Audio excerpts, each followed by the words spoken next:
প্রিয় দর্শকবৃন্দ, বঙ্গোপসাগরে নিম্নচাপের ছায়া। আজ থেকে আগামী 7 দিনে পশ্চিমবঙ্গ এবং বাংলাদেশে ভারী বৃষ্টির ঝড়ো হওয়া। কোথায় বন্যার আশঙ্কা? আকাশের এই খেলায় আপনার জীবনে কিভাবে প্রভাবিত হবে জানুন আমাদের এই বিস্তারিত আবহাওয়ার আপডেটে। প্রিয় দর্শক, আজ 27 আগস্ট 2025 বুধবার। ভারতীয় আবহাওয়া দপ্তর এবং বাংলাদেশ আবহাওয়া দপ্তর থেকে পাওয়া সর্বশেষ তথ্য অনুসারে মৌসুমী বায়ু এখনও সক্রিয় রয়েছে। বঙ্গোপসাগরের উত্তরাংশে নিম্নচাপের প্রভাব অব্যাহত। আগামী 7 দিনে উভয় অঞ্চলেই হালকা থেকে ভারী বৃষ্টির সম্ভাবনা রয়েছে, যা কৃষি, পরিবহন এবং দৈনন্দিন জীবনকে প্রভাবিত করতে পারে। বিশেষ করে উত্তরবঙ্গ এবং বাংলাদেশের উত্তর পূর্বাঞ্চলে মাঝারি থেকে ভারী বৃষ্টির সতর্কতা জারি রয়েছে। এই নিম্নচাপের কারণে বজ্রবিদ্যুৎ সহ ঝড়ো হওয়া চলতে পারে, যা উপকূলীয় এলাকায় জলোচ্ছ্বাসের ঝুঁকি বাড়াবে। আইএমডির সাম্প্রতিক বুলেটিনে বলা হয়েছে যে উত্তর পশ্চিম ভারতে 26 আগস্ট পর্যন্ত উত্তর পশ্চিম ভারতে 28 আগস্ট পর্যন্ত ভারী বৃষ্টি চলবে এবং এর প্রভাব পশ্চিমবঙ্গের উত্তরাঞ্চলে পড়বে। একইভাবে বিএমডির পূর্বাভাসে উল্লেখ করা হয়েছে যে মৌসুমী বায়ু মাঝারি সক্রিয়তা দেখাচ্ছে, যা আগামী দিনগুলিতে বৃষ্টির পরিমাণ বাড়াতে পারে।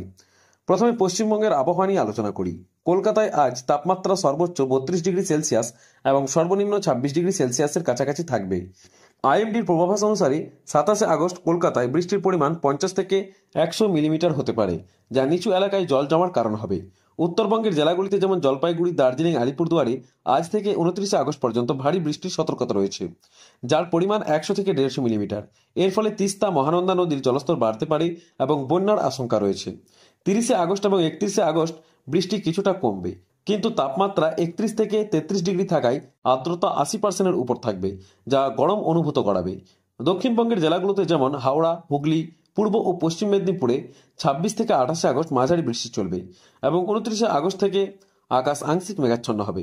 পুরুলিয়া এবং বাঁকুড়ার মতো জেলায় হালকা বৃষ্টির সম্ভাবনা, কিন্তু ঝড়ের গতি 30 থেকে 50 কিমি পার ঘন্টা। আইএমডি জানিয়েছে যে বঙ্গোপসাগরে নিম্নচাপের কারণে উপকূলীয় এলাকায় সমুদ্রের ঢেউ উঁচু হতে পারে, যা মৎস্যজীবীদের জন্য সতর্কতা।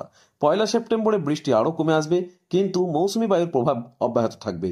এই সপ্তাহে সামগ্রিকভাবে বৃষ্টির কারণে কৃষকদের ফসল রক্ষায় সতর্কতা অবলম্বন করতে হবে এবং শহুরে এলাকায় যানজট ও বিদ্যুৎ বিভ্রাটের সম্ভাবনা রয়েছে। এবার বাংলাদেশের দিকে নজর দিন।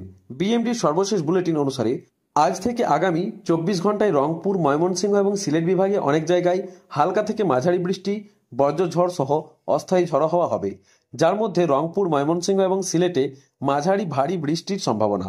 দিনের তাপমাত্রা সামান্য বাড়বে এবং রাতের তাপমাত্রা অপরিবর্তিত থাকবে।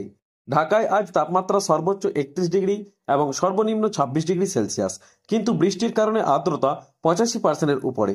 27 আগস্ট চট্টগ্রাম বিভাগে ভারী বৃষ্টির সতর্কতা, যা পাহাড়ি এলাকায় ভূমিধসের ঝুঁকি তৈরি করতে পারে।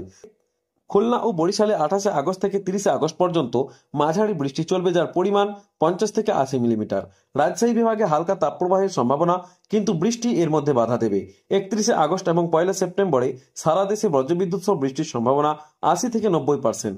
বিশেষ করে ঢাকা এবং চট্টগ্রামে বিএমডি জানিয়েছে যে উত্তর বঙ্গোপসাগরে মৌসুমী বায়ু মাঝারি সক্রিয়, যা বৃষ্টির ধারা অব্যাহত রাখবে। এর ফলে নদীগুলির জলস্তর বাড়তে পারে এবং উপকূলীয় এলাকায় জলোচ্ছ্বাসের সতর্কতা।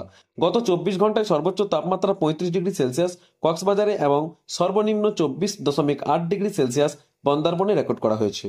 এই আবহাওয়ার পরিপ্রেক্ষিতে পশ্চিমবঙ্গ এবং বাংলাদেশের সরকারগুলি সতর্কতা জারি করেছে। পরিবহন খাতে বিশেষ করে রেল এবং সড়কপথে বিলম্ব হতে পারে। আইএমডি এবং বিএমডি উভয়ই জানিয়েছে যে মনসুনের এই পর্যায়ে বৃষ্টির পরিমাণ স্বাভাবিকের চেয়ে বেশি হতে পারে, যা জলবায়ু পরিবর্তনের প্রভাব নির্দেশ করে। দর্শকবৃন্দ, আবহাওয়া পরিবর্তনশীল, তাই স্থানীয় সতর্কতা অনুসরণ করুন এবং বাইরে বের হওয়ার সময় ছাতা বা রেনকোট নিন। যদি ভারী বৃষ্টি হয় তাহলে বাড়িতে থাকাই নিরাপদ। আগামী দিনে আরও আপডেটের জন্য আমাদের সঙ্গে যুক্ত থাকুন। এই খবর আপনাদের জন্য সহায়ক হোক।